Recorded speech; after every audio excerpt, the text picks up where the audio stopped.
बारिश हो रही थी और हवा बहुत तेज चल रही थी। सत्यम एक पुरानी कार से एमिटीविल वाले घर के सामने उतरा। वह घर सालों से खाली पड़ा था, लेकिन उसके अंदर से हल्की सी रोशनी दिखाई दे रही थी। लोगों का कहना था कि इस घर में जिसने भी रात बिताई वह या तो पागल हो गया या जिंदा वापस नहीं लौटा। सत्यम अपने कैमरे और टॉर्च के साथ लेकर सत्यम अंदर घुसा।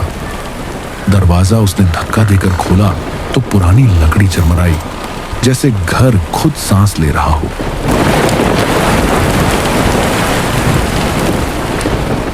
दीवारों पर पुराने परिवार की तस्वीरें लटकी थी, जिनकी आंखें ऐसे लग रही थी जैसे उसे ही देख रही हो। उसने आवाज लगाई, हेलो, कोई है यहाँ?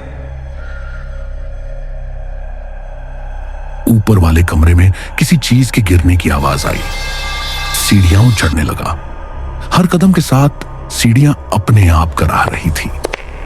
ऊपर पहुंचकर उसने देखा पुराना बच्चों का कमरा, टूटी गुड़िया, उल्टा झूला और खून से बना एक छोटा सा हाथ का निशान।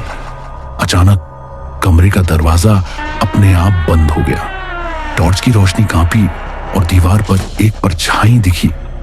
परछाई में एक छोटा बच्चा खड़ा था, लेकिन कमरे में कोई नहीं था।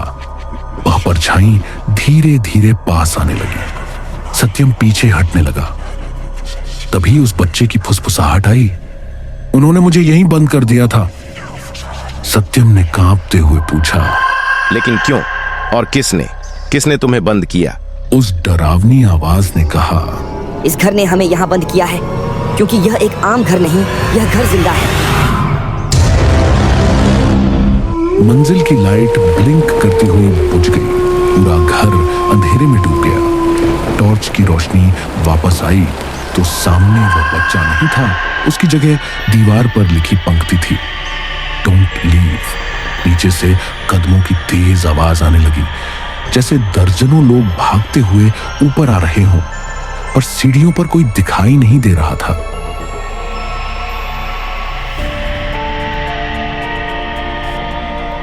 सत्यम नीचे भागा और हॉल में आया।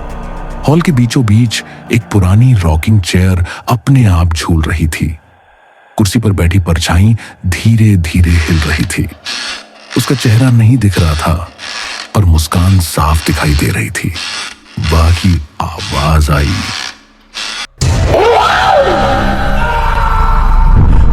दरवाजा खोलने की कोशिश की, लेकिन दरवाजा ईंट की दीवार में बदल चुका था।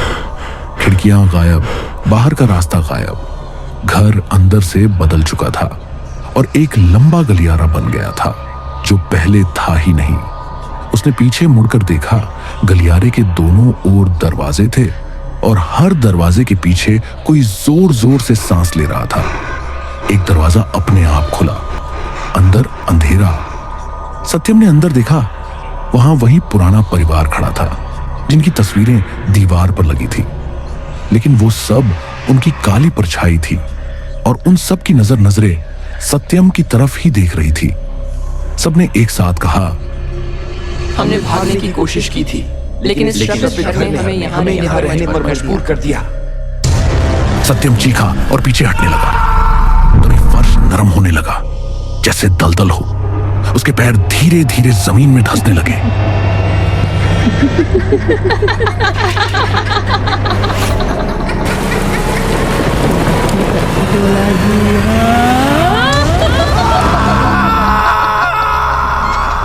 अगली सुबह और घर फिर से शांत था। बाहर की दुनिया के लिए सब सामान्य लग रहा था।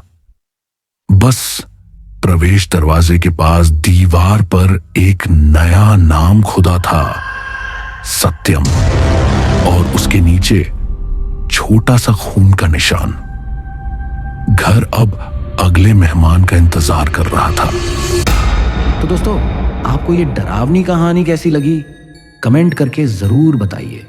अगर वीडियो अच्छी लगी हो तो वीडियो को लाइक करें, चैनल को सब्सक्राइब करें और घंटी वाला आइकन दबाना मत भूलना, ताकि ऐसी ही नई हॉरर कहानियां आप तक सबसे पहले पहुंचे। मिलते हैं अगली कहानी में, तब तक के लिए सुरक्षित रहिए और अंधेरे से सावधान रहिए।